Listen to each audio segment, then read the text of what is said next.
오케이, 네. 자, 아실는지 모르겠지만, 현재 암호화폐, 암호자산도 현재 증여세, 상속세가 부과되고 있다고 합니다.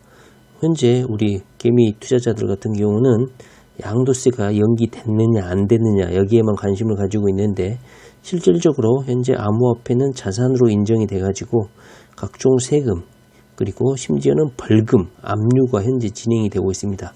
자, 증여하고 상속과 관련한 내용이 잠깐 있어서 한 1분간만 살펴보도록 하겠습니다. 결국은 우리가 알고 지나가야 될 거니까요. 자, 현재 2022년도 지금 새해인데 시가총액 순위 한번 간단히 보고 넘어가도록 하겠습니다. 암호화폐 자산도 주식처럼 똑같이 시세에다가 암호화폐 발행 숫자를 곱해가지고 시총 순위를 매기고 있어요. 다들 잘 아시겠지만 현재 1위는 비트코인이고요. 2위는 이더리움입니다. 3위는 바이낸스 코인. 현재 업비트나 빗썸에서는 현재 거래가 안 되는 것 같은데 바이낸스에서만 거래가 되나요? 3위네요. 3위. 4위는 테더입니다. 의외네요. 5위는 솔라나. 엄청나게 급등한 솔라나. 6위는 에이다. 폭락 중이죠. 7위는 USD 코인. 8위는 리플. 9위는 루나. 10위는 폴카닷. 이렇게 해서 넘버 10이 현재 시가총액 순위를 결정을 하고 있습니다.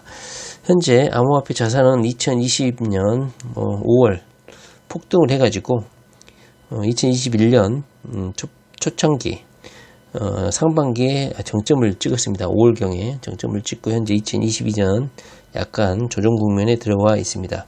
자, 현재 암호화폐 같은 경우는 상속하고 증여세를 내고 있습니다. 우리가 암호화폐에는 현재 세금을 전혀 부과하지 않고 있다 이렇게 생각하실 수 있는데요. 현재 상속세하고 증여세는 현재 내고 있다고 합니다. 굳이 양도세도 지금 안 내는 판에 굳이 알아볼 필요가 있겠냐 하는 생각이 드는데 한번 상식적으로 알아둘 필요가 있어서 한번 신속히 공부를 좀 해보려고 합니다. 현재 암호화폐는 상속 증여의 대상이 되고 있고 그것에 대해서 세금을 내야 됩니다. 세금을 부과할 수 있는 상속세 기준을 한번 잠깐 보도록 하겠습니다. 양도세는 대선 공약 이런 거에서 내년으로 연기를 갑작스럽게 했죠. 양도세 부과 안 하면 좋겠는데. 자, 올해부터 코인을 상속 증여 받으면 올해부터니까 2022년 1월 1일부터겠죠. 4대 암호화폐 거래소 업비트, 빗썸, 코인원, 코빗. 현재 4대 암호화폐 거래소는 이 4개만 현재 인허가가 되어 있습니다. 2개월치 평균을 따져서 세금을 내게 됩니다. 그러니까 현재 우리가 대선 후보들이 1년 연기했다고 하는 것은 바로 이 양도세, 거래세죠. 거래세. 암호화폐를 사고 팔고 남는 그 시세 차익에 대해서 이제 양도세를 부과하지 않는다는 것이고 같이 발의가 된 상속하고 증여세는 그대로 부과를 하겠다는 겁니다. 상속 증여세. 이것은 1년 연기한 게 아니에요. 자, 상속 증여에 대한 세금은 지금도 과세가 이루어지고 있다.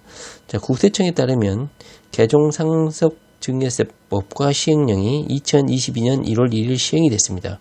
그렇기 때문에 암호화폐를 증여를 하거나 상속을 하게 될 경우에는 세금을 내야 된다. 그런데 구체화된 것이 바로 평가액 산정 방식입니다. 도대체 얼마를 기준으로 해서 세금을 낼 것인가 그거죠.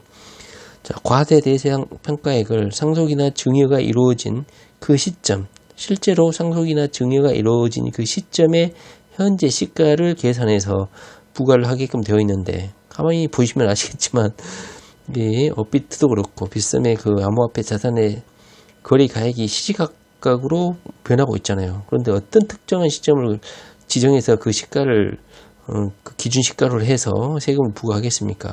약간 모호하고 결정하기 힘든 측면이 있었죠. 그래서 어떤 금액을 기준으로 부과할 것인가 그것이 결정된 거예요. 법에서. 자, 어떻게 결정이 됐냐면 상속 증여된 코인의 가치가 해당 시점 이전과 이후 1개월 시기의 평균 거래 가액을 기준으로 한다는 거예요. 그래서 말이 상당히 어려운데 이것을 풀어서 보면 만약에 2월 5일 날 비트코인을 증여받거나 상속을 받았다면 그 전 한 달, 그 후 한 달이에요. 그러니까 1월 5일부터 3월 4일까지 일평균 가액의 4대 거래소 평균액을 계산한다는 것이죠. 그 평균액을 계산하는 방법도 이거예요. 일평균 가액의 평균액을 일자별로 모두 더한다. 모두 더한다. 그러니까 이 두 달 동안에 그 거래소에서 있었던 매일매일 거래가 되잖아요. 현재 뭐 9시잖아요. 업비트 같은 경우. 9시를 기준으로 해서 그 하루 동안에 있었던 암호화폐 자산의 평균가, 평균액을 구한 다음에 이것이 2개월이면 60일치 아니겠습니까? 60일치를 다 더해서 다시 60일로 나누어 가지고 평균을 낸다는 것이죠. 그래서 그 평균 가격을 증여세 신고 평가액으로 하겠다.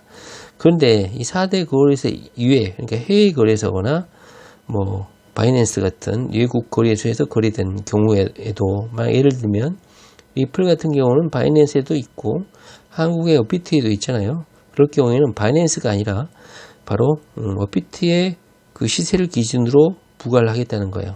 상당히 웃기죠. 그러니까 바이낸스에서 매매가 이루어졌다고 하더라도 바이낸스의 그 거래 기준 가액을 기준으로 하는 게 아니라 리플의 그 바이낸스에서 거래됐던 그 날짜에 한국의 업비트 거래소의 거래 금액, 그 평균액을 기준으로 보겠다는 거야. 법원에서, 국세청에서 외국 거래소까지 컨트롤하기 힘드니까 아예 국내 거래소 가격으로 세금을 부과하겠다는 겁니다. 여기 보시면 4대 거래소 이외의 거래소를 통해 암호화폐를 상속 증여 받더라도 그 코인이 우리 국내 4대 거래소에서 거래되고 있다면 그 외국 거래소의 달러나 어떤 외국의 그 화폐로 계산하는 게 아니라 국내의 거래소 평균 가액을 기준으로 해서 세금을 부과하겠다는 거야. 그 평균을 내겠다는 거야. 그러니까 외국 바이낸스에서 리플을 사고 팔아도 그 사고 판 날, 그날에 한국의 4대 거래소의 리플 가격, 그 가격을 기준으로 해서 전으로 한 달, 후로 한 달 이렇게 해서 평균 가격을 모두 더해서 다시 60일로 나누겠다는 겁니다.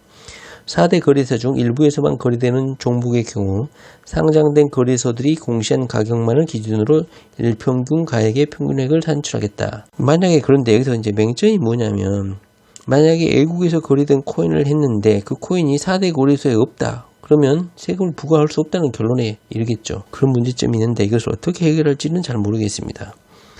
2022년 3월부터는 우리 국세청 홈페이지에서도 암호화폐 일평균 가격을 공시를 하고 차트 같은 걸 이제 본격적으로 올리고 세금을 부과하겠다는 겁니다.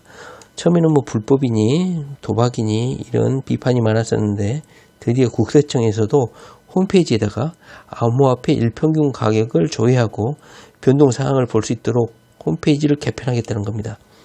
이야, 상전벽해죠. 코인을 상속받을 때는 상속 개시일이 속하는 달의 말일부터 6개월 이내에, 증여는 3개월 이내에 신고 납부해야 된다. 이렇게 신고 납부 일자 몇 개월 내인가, 그리고 상속세 증여세를 부과하는 기준 가액을 설정하는 방법, 이거에 대해서 이렇게 설명이 되어 있습니다. 대충 이해가 되시나요? 결국은 외국에서 거래하더라도 그 코인에 대한 가격은 국내 4대 거래소 가격 시세를 기준으로 해서 양도세, 그 다음에 증여세를 내야 된다는 것을 말을 하고 있습니다. 근데 이걸 안 낼 수도 없고, 저 같으면 안 낼 것 같아. 증여세, 상속세가 적다면 그냥 내고 마는데, 매덕이다 그러면, 글쎄요, 엄청난 거의 50% 정도를 뜯기게 되는데, 그것을 내야 된다는 게 아마 쉽지 않을 것 같다. 차라리 콜드 지갑이나 외부 지갑으로 빼가지고 그 지갑을 거래하는 게 낫지 않을까 하는 생각이 또 드네요. 양도세도 마찬가지고 아마 부과할 수 있는 기준이 상당히 까다롭지 않을까. 그러나 세무서도 마찬가지고 아마 외국 사례를 기준으로 해서 세금을 철저히 부과하지 않을까 싶습니다. 자, 오늘은요, 암호화폐, 양도세, 상속세 어떻게 부과할 것인지, 현재 국세청의 입장, 그리고 홈페이지 개편 사항 한번 간단히 살펴봤습니다. 네, 비트코인, 암호화폐 반드시 공부하셔야 됩니다. 네, 감사합니다.